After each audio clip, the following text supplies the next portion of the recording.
몇 주 전에 딱 한 달 된 것 같아요. 한 달 전쯤에 서울 지하철 5호선에 방화 사건이 있었던 거 아시는 분들은 아마 아실 텐데 한 60대 남성이 아내와 이혼 소송을 하는데 그 결과에 불만을 품고 불을 질렀습니다.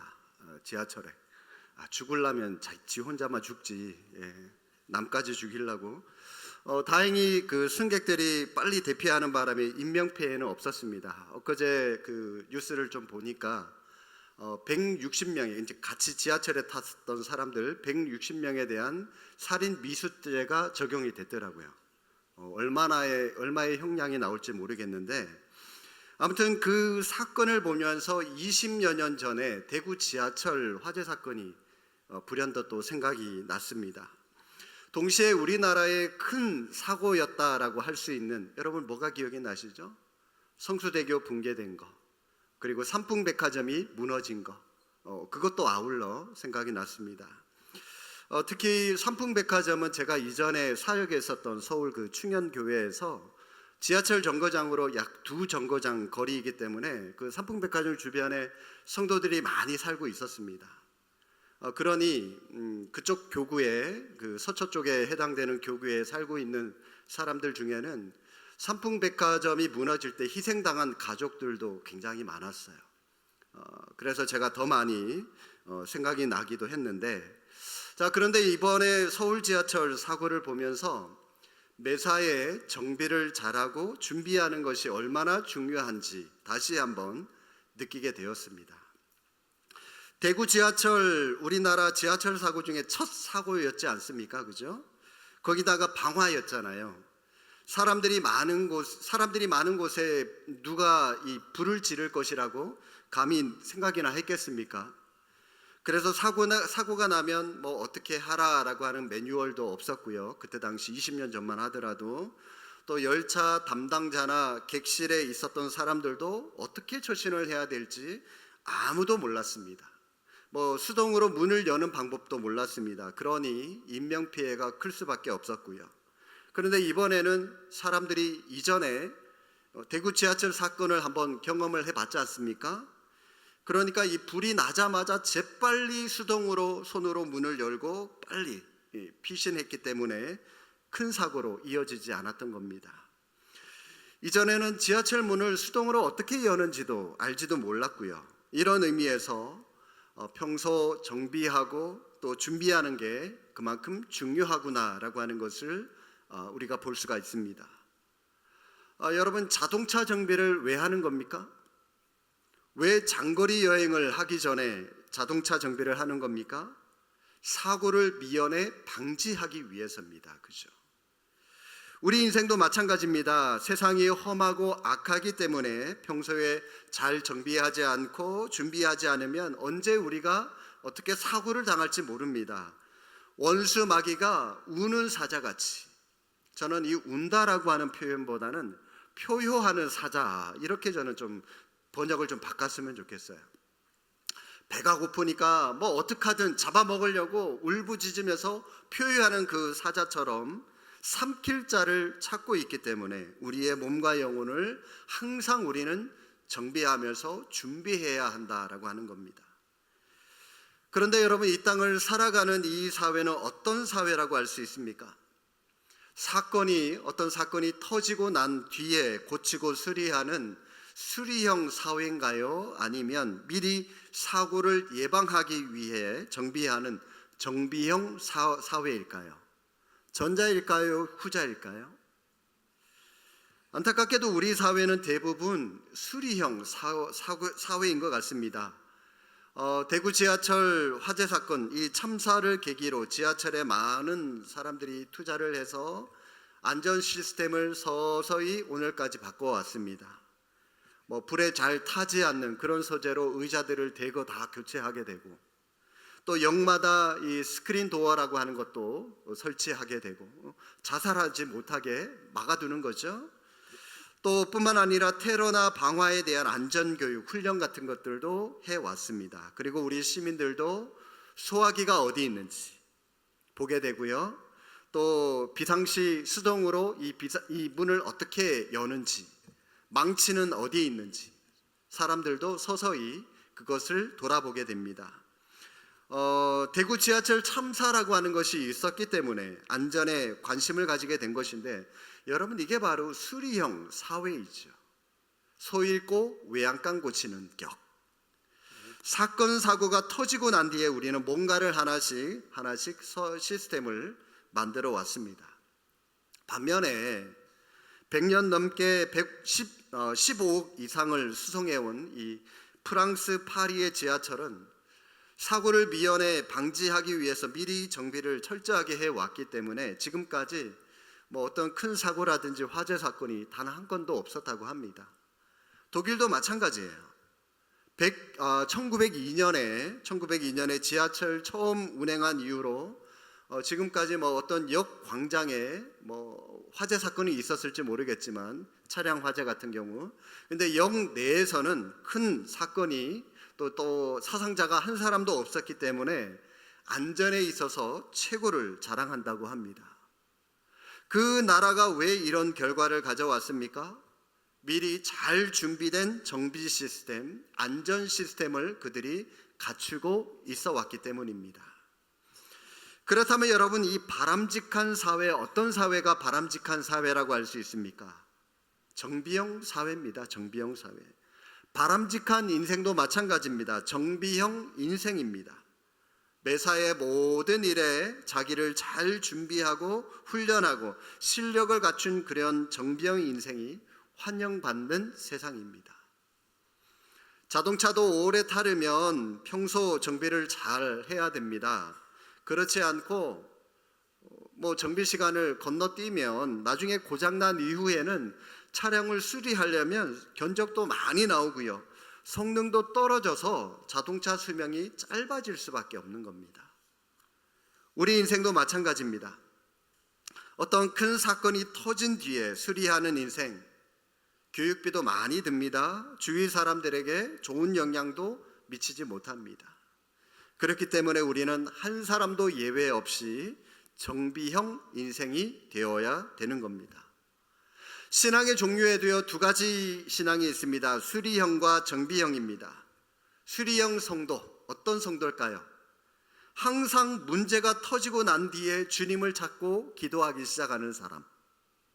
반면에 정비형 성도는 미리부터 신앙을 잘 점검하고 평소에 항상 기도함으로 영적 에너지를 잘 비축해 두어서 나중에 어떤 문제가 갑자기 터지더라도 신속하게 그 문제를 해결해 나갈 줄 아는 사람, 이런 사람이 정비형 성도라고 할 수가 있는 거죠. 평안하고 아무런 문제가 없을 때 새벽 기도를 하거나 매일 기도 생활하는 성도가 사실 여러분 진짜 성도라고 할 수가 있습니다. 왜냐하면 평탄할 때는 일상생활 하는데 바쁘잖아요. 그죠? 돈 벌고 일하고 거기에 바쁘다 보면, 그러다 보면 나도 모르게 범죄하기 쉬운데, 그때 오히려 그 사람은 평안할 때 오히려 하나님께 기도하면서 영적 에너지를 쌓아두는 사람이기 때문입니다. 노아를 한번 보십시오. 노아가 홍수 심판이 있을 때는, 있기 전하고 있는 그 기간에는 의롭고 경건한 삶을 살았지만 심판이 끝난 후에는 술 마시고 만취해서 추태를 부리지 않았습니까?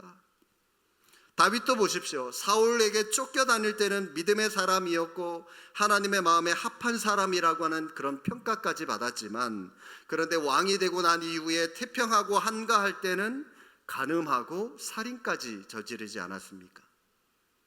그렇기 때문에 여러분, 우리 인생의 진짜 위기는 우리가 평안할 때, 한가할 때 위기가 찾아온다는 거죠. 여러분, 이런 의미에서 하나님께서 왜 우리 인생에 우리에게 어려움을 주시고 아픔을 주시는지 아십니까? 만약 여러분 가정이 평안하기만 하고 직장이나 사업에 아무런 문제가 없고 어려움도 없이 잘 나가기만 한다면 노아나 다윗처럼 우리도 이 한가할 때 오히려 하나님께, 사람들에게 범죄할 가능성이 높기 때문에 하나님께서 우리에게 긴장하라고 우리를 낮추시는, 그래서 우리에게 어려움 주시는 겁니다. 먼저 우리를 낮추시고 난 후에 서서히 우리를 높이시다가 하나님을 예배하고 하나님께 기도하고 하나님을 찬양하게 하시다가 그러다가 우리가 또 그거에 또 거리가 멀어지고 또 하나님과 관계가 다소 또 소원해지고 우리가 교만해질 것 같으면 또 우리를 낮추시는 작업을 하시는 거죠. 또 나 좀 찾아라 봐라. 그렇기 때문에 우리는 어려울 때만 어떤 문제를 놓고 수리하려고 주님을 찾는 것이 아니라 평안할 때도 한가할 때도 아무 탈이 없을 때도 우리의 몸과 마음을 항상 정비하고 영적 건강을 유지하고 에너지를 비축해야 되는 겁니다. 항상 우리가 자동차를 정비하듯이 신앙을 점검하고 기도와 말씀의 예방주사를 맞음으로 건강한 성도가 될 수 있기를 바랍니다. 자, 그러면 여러분 어떻게 해야 우리가 정비형 신앙생활을 할 수 있을까요? 먼저 이 정비형 신앙, 정비형 인생을 꿈꾸는 자들이 알아야 할 교훈이 오늘 이 짧은 한 구절 말씀 안에 담겨 있는데, 다시 한번 여러분 이 12절 말씀 한 번 더 다시 읽어보실까요? 한 번 더 읽겠습니다. 너희가 자기를 위하여 의를 심고 긍휼을 거두라. 지금이 곧 여호와를 찾을 때니 너희 부근 땅을 기경하라. 마침내 여호와께서 임하사 의를 비처럼 너희에게 내리시리라. 자, 정비형 신앙생활을 하기 위해서 우리가 해야 될 것 중간에 말씀하시죠. 먼저 묵은 땅을 기경해라. 자, 여러분 이 묵은 땅을 기경한다는 말이 무슨 말씀일까요? 우리의 이 완악한 마음, 하나님의 말씀과 좀 멀어진 또 세상에 찌들어 있는 우리의 마음을 좀 갈아엎으라는 거예요. 하나님의 말씀, 하나님의 씨앗, 그 말씀의 씨앗이 우리 마음 가운데 들어와서 이것이 뿌리를 내릴 수 있을 정도로, 옥토가 될 수 있을 정도로 우리의 마음을 갈아엎으라는 것이죠. 하나님께서 오늘 이 호세아 10장 12절 말씀, 에브라임 사람들에게 곡식의 씨를 심고 열매를 거두는 것보다 더 중요한 것, 먼저 상반절에 이렇게 말씀하시죠. 의를 심고 긍휼을 거두라. 의라고 하는 것은 하나님을 향한 겁니다. 하나님을 하나님으로 섬기는 것, 이게 의입니다. 하나님과 우상을 겸해서 섬기는 게 아니라 오직 하나님만을 유일하신 참 하나님, 참 신으로 섬길 줄 아는 것, 이게 의입니다. 의가 하나님을 향한 것이라고 한다면 긍휼은 누구를 향한 것일까요? 사람을 향한 거죠. 긍휼. 사람을 향해서 긍휼한 마음, 깊은 공감을 가지고 삶을 나누라는 겁니다. 이게 긍휼이죠. 그런 경험을 하게 되면 어떻게 됩니까? 어떤 은혜가 임하게 되죠? 여호와께서 임하사 하반절에 의를 비처럼 너희에게 내리시리라. 하나님의 의, 하나님의 사랑을 비처럼 우리에게 풍성하게 부어주시겠다, 축복해 주시겠다라고 말씀을 하십니다. 그러기 위해서 우리가 반드시 해야 될 것, 묵은 땅을 뒤집어 엎는 겁니다. 묵은 땅, 길처럼 딱딱해진 그런 마음. 당시 에브라임 사람들은, 이 유대인들은 욕망만을 추구하느라 자신들의 심령을 하나님의 말씀, 이 율법으로, 그 율법의 쟁기로 단 한 번도 그들의 마음을 뒤집어 엎지 않았습니다. 그 마음의 땅을 뒤집어 엎으면 하나님께서 의의 비를 풍성하게 부어주시겠다라고 약속의 말씀을 주십니다. 여러분, 이 땅을 아무리 뒤집어 엎고 거기에 곡식을 심어도요, 물이 없으면 열매를 맺을 수 없는 겁니다. 그런데 뒤집어 엎고 그러면 하나님께서 그 사랑, 의라고 하는 것을 비처럼, 폭포수처럼 하나님께서 부어주시겠다. 그러면 우리의 삶에 의의 열매가 맺히게 될 것이다 라고 말씀을 하는 것이죠. 성령의 능력으로 말미암아 우리 마음의 묵은 땅을 기경하는 것, 옛것을 포맷하는 것이 정비형 신앙입니다. 그렇지 않으면 우리는 새로운 하나님의 형상으로 정비할 수 없습니다. 왜 우리의 마음속에 묵은 땅을 기경해야만 우리의 삶을 정비할 수 있는 것일까요? 그렇지 않으면 하나님의 정의, 하나님의 긍휼하심이 우리 삶 속에 나타나지 않기 때문입니다. 그래서 지금 이 순간 하나님의 도우심으로 우리의 묵은 땅을, 우리의 묵은 마음을 갈아엎어야 됩니다. 옛 생각, 옛 습관, 옛 모습 다 포매돼야 된다는 말입니다.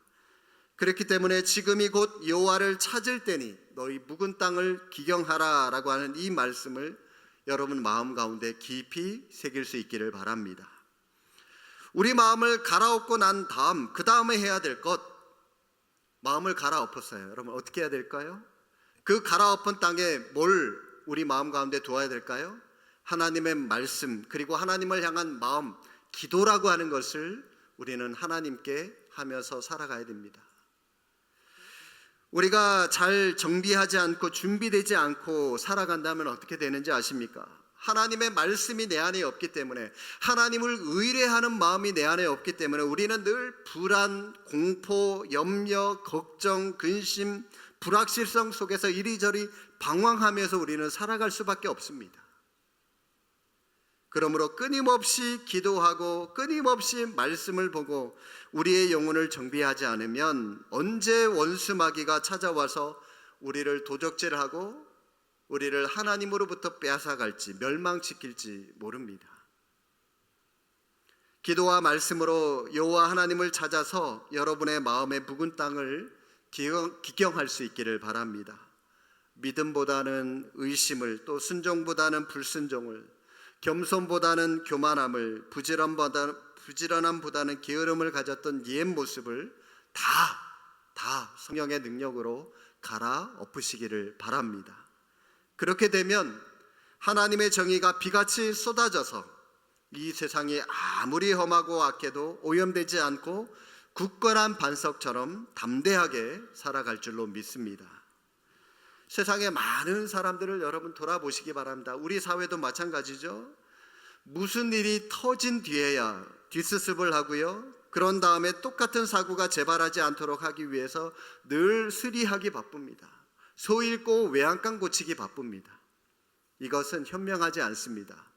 선진국형의 그런 모습에 아닙니다. 여러분이 평소에 이 치아를 잘 관리하면 치과에 갈 일이 별로 없죠. 정기적으로 여러분들이 6개월에 한 번, 1년에 한 번이라도 정기적으로 스케일링을 하고 잇몸 치료를 한다면 여러분 크게 돈도 절약할 수 있습니다. 많은 돈 들지 않아요. 그런데 평소 관리를 잘 하지 못하고 2년, 3년 뜸하게 가서 나중에 검사를 했더니 이게 이가 제 기능을 발휘하지 못해서 신경치료까지 가고 임플란트까지 가게 된다면, 다른 이로 심어야 된다면 그때는 큰 돈이 듭니다. 치료하는 시간도 굉장히 길어요. 그러므로 여러분, 치료하는 것보다 더 중요한 것은 평소에 잘 예방하는 것이 그만큼 중요하다 할 수가 있는 것이죠. 정비형 신앙은 예방주사라고 할 수가 있고요, 수리형 신앙은 항생주사와도 같다 할 수 있습니다. 어느 것이 우리 몸에 더 유익할까요? 물어보나 마나겠죠? 하나님은 오늘 우리에게도 우리의 묵은 땅을 기경하라라고 말씀을 하십니다. 우리 안에 묵은 땅이 무엇입니까? 우리 안에 오전에 나눴던 말씀처럼 육신의 정욕, 안목의 정욕, 이생의 자랑, 이러한 묵은 땅을 갈아엎을 때 우리 안에 두 마음이 허물어지면서 온전히 하나님의 뜻을 따라 살아가게 될 것입니다. 여러분 모두 여호와 하나님을 만남으로 마음속에 있는 이 묵은 땅을 기경해서 정비하는 인생이 되시기를 바랍니다. 그래서 인생의 어떠한 문제를 만나더라도 비축된 영적 에너지로 능히 이겨내는 믿음의 신실한 종들이 다 되시기를 주님의 이름으로 축복합니다. 기도하겠습니다.